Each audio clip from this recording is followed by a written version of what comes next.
Naiuwi na sa Kalinga ang labi ng isa sa mga pilotong nasawi sa pagbagsak ng FA-50 fighter jet sa Bukidnon. Posthumous award iginawad sa nasawing bayani. May balitang pambansa si Irel Siknao ng PIA Kalinga.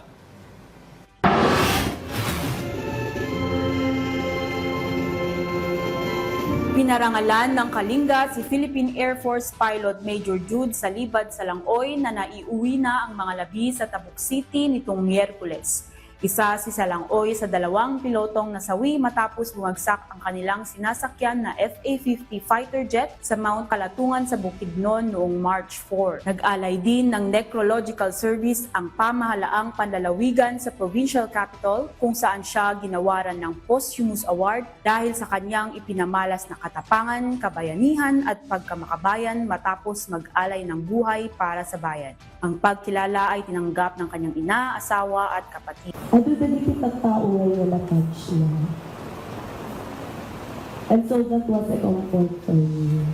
Binigyang pugay din ng Philippine Air Force si Salangoy. Nagsaboy sila ng mga bulaklak gamit ang Black Hawk helicopters. Sa family, kumbaga utang ng Philippine Air Force, utang ng Philippine government, ang buhay ng inyong asawa at anak.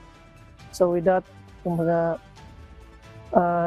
itinatanaw namin itong isang malaking utang na loob sa pagpapahiram ng kanyang buhay para magserbisyo sa bayan. Si Major Salangoy ay membro ng Philippine Military Academy Siklab Diwa Class of 2014 at mahigit isang dekada nang naglingkod sa bayan.